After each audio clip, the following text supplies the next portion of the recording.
Coucou tout le monde, j'espère que vous allez bien. Aujourd'hui, je reviens avec une nouvelle vidéo où je partage avec vous donc comment je fais pour mes cuisses, les cuisses que j'achète. C'est des barquettes que j'achète comme à chaque fois. Donc, j'ai pris deux barquettes de cuisses. Chacune, il y en a quatre cuisses. Donc les cuisses, j'enlève la chair qu'il y a sur la surface. J'aime pas trop garder le gras puisqu'il y en a vraiment beaucoup, beaucoup de gras sur les cuisses. Du coup, j'enlève tout. J'aime pas trop laisser ça. Je les nettoie correctement et puis chaque cuisse, je la coupe en deux. Parfois, quand je prends les cuisses, il y en a celle que je laisse telle qu'elle est, c'est-à-dire que je nettoie juste et je ne la découpe pas. Par contre, la plupart du temps, je divise en deux, puisque à chaque fois, je prends, par exemple, je les garde au congélateur et je prends en fonction de ce que je préparais le matin. Donc comme aujourd'hui, j'ai décidé de diviser ou de couper chaque cuisse en deux. Donc j'aurai dépilant et autres. Vous allez voir. Donc, je nettoie tout, absolument tout, vu que c'est trop gras.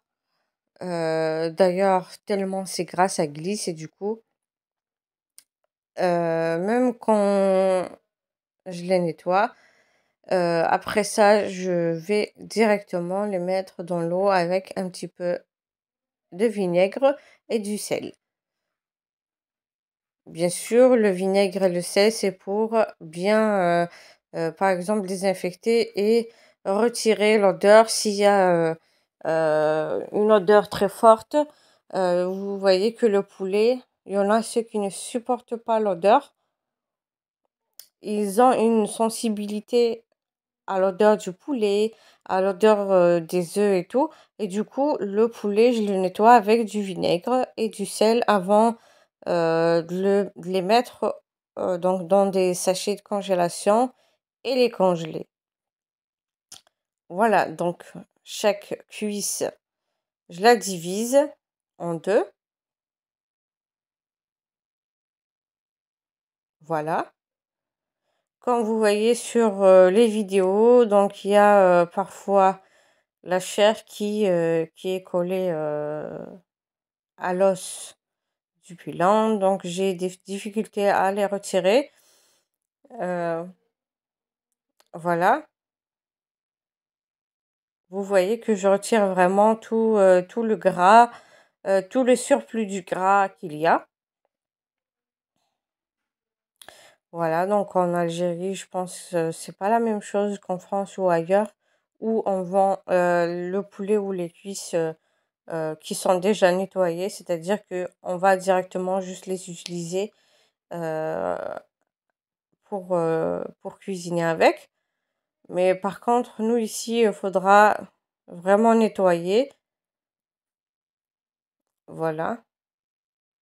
Mais sinon, donc, comme je vous ai dit, à chaque fois je fais ça. J'achète une quantité de cuisses et je garde au congélateur. Vous savez que actuellement, tout est cher. On ne peut pas se permettre de toujours à chaque fois acheter chaque semaine du poulet ou chaque 2 3 jours. Donc du coup, on achète donc quelques cuisses qu'on garde au congélateur et on prend à chaque fois un pilon, deux pilons, ça dépend de la quantité qu'on veut utiliser ou bien du plat qu'on veut préparer. Donc, on doit absolument serrer le budget, faire en sorte de ne pas trop dépenser, surtout que il n'y a pas que la bouffe qui est chère, tout est cher. Il y a absolument tout qui a augmenté, les prix sont, euh, c'est exaspérant quoi. Donc du coup, j'essaie de faire en sorte de ne pas trop gaspiller ce que j'ai à la maison. Donc, quand on peut faire quelque chose ou faire un plat ou on peut ne pas utiliser du poulet, donc on évite. Comme ça, au moins, on pourra économiser et ne pas trop acheter à chaque fois du poulet. Voilà. Donc, comme vous voyez, j'ai fini avec les barquettes. J'ai nettoyé toutes les cuisses. Je les ai toutes divisées. Donc, maintenant, je passe à l'étape suivante. Comme je vous ai dit tout à l'heure, je vais directement les nettoyer, les laver avec, bien sûr, de l'eau, du vinaigre, du sel. Donc, maintenant, je vais remplir le récipient d'eau. Mettre du vinaigre. On va pas non plus en mettre des tonnes, juste un petit peu de vinaigre et du sel. Puis on laisse 5 minutes. On laisse 5 minutes comme ça, puis on va les rincer. Voilà, donc après 5 minutes, je vais directement les rincer avec l'eau du robinet. Et puis on va encore retirer s'il y a du gras ou quelque chose. Voilà, des trucs désagréables.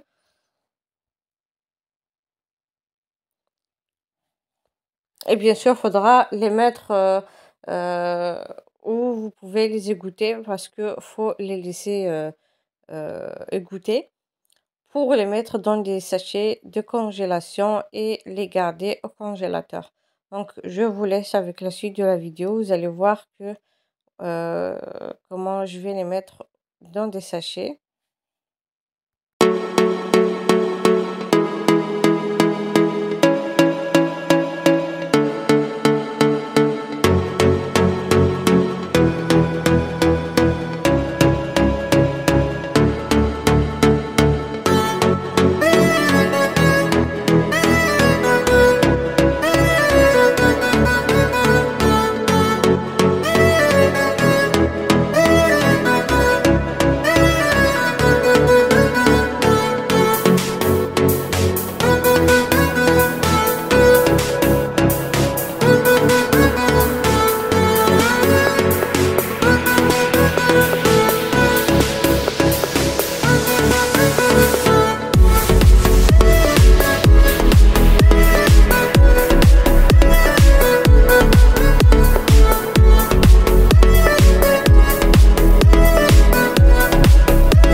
Voilà, donc maintenant, je vais mettre mon poulet dans les sachets.